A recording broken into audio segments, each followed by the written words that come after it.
Bonjour les petits curieux d'Afrique de l'Ouest. Aujourd'hui, nous allons parler du cochon d'Inde ou cobaye. À la saison des pluies, il faut faire attention. Il y a des parasites et des vers de caillor qui viennent et qui font leurs œufs dans la terre mouillée, humide, et qu'après, si tu passes dessus, ça se colle et elles vont elles grandissent dans la peau et après ça peut tuer des cochons d'Inde et d'autres choses et d'autres animaux même. Il ne faut pas les porter au ventre, il faut bien les porter sous les pattes parce qu'ils ont le vertige et il faut mettre sa main ici, comme ça ils se sentent plus en sécurité et voilà. Les cochons d'Inde ont 4 doigts sur les pattes de devant et ils en ont 3 sur les pattes de derrière.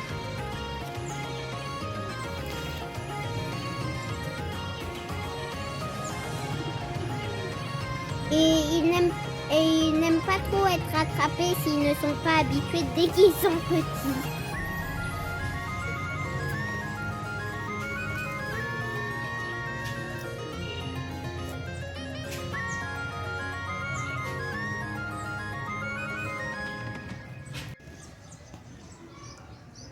Et ils aiment bien manger les peaux de banane et les feuilles de banane.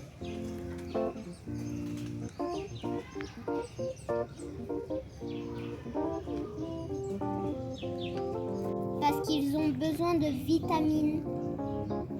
Chaque jour, ils ont besoin de fruits et de légumes frais.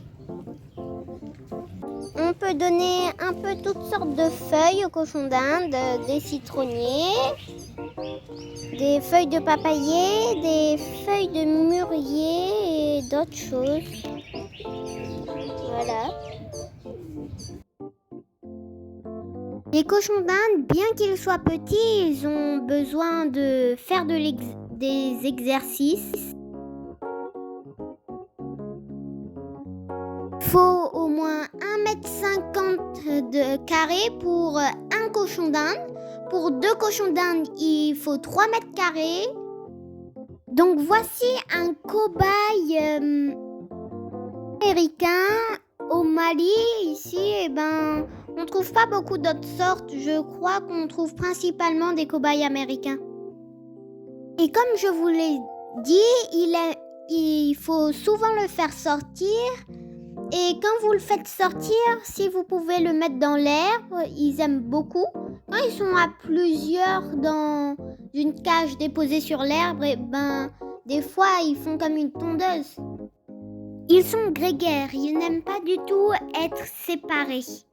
Ils font beaucoup de bruit et mangent à peu près toute la journée. Ils aiment beaucoup rentrer et sortir de leurs abris et de faire un peu tout, manger. Voilà, ici on leur a fait un abri en bois. On a mis plein de feuilles dedans. Ils rentrent, ils sortent. Moi, je leur donne à manger matin et soir.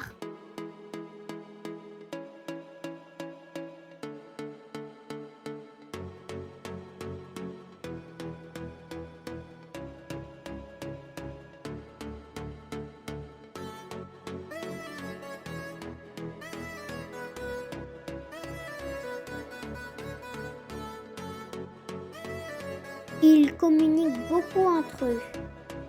Voilà pourquoi ils n'aiment pas être tout seuls, ils se parlent beaucoup, c'est pour ça qu'on les a mis dehors.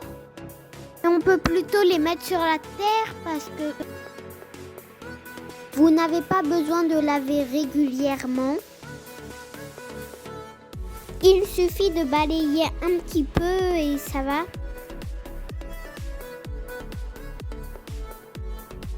Pour cette cage-là, je crois qu'elle fait 2,25 mètres carrés.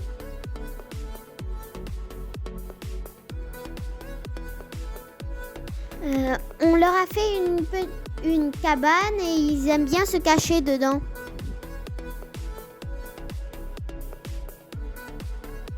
Au début, ils avaient peur de monter, mais maintenant ça va, ils montent. Et on les fait sortir un jour sur 7. Et ils sont tellement mignons.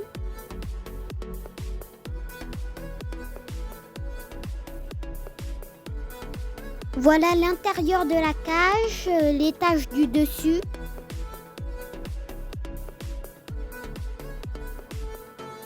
Ils ont des calebasses. Et là, c'est au premier étage. On n'a pas pu mettre de calebasse parce que l'entrée est trop petite. Ils aiment bien se cacher au-dessous. Il fait frais avec le bois.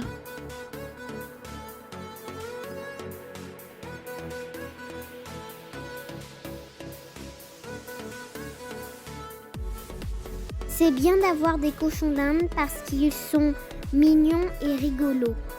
Ils expriment leurs émotions, mais ils sont craintifs. Comme je vous l'ai déjà dit, ils sont très gourmands. Du coup, ils font pipi et caca partout et tout le temps. Il faut changer l'eau tous les jours. Cependant, si l'enfant a plus de 7 ans, avoir un animal de compagnie comme le cochon d'Inde lui apprennent à prendre des responsabilités. On ne s'ennuie jamais à les observer, les câliner et les brosser. C'est aussi amusant de les promener avec un harnais. Par conséquent, je pense que les cochons d'Inde sont de bons animaux de compagnie pour les enfants.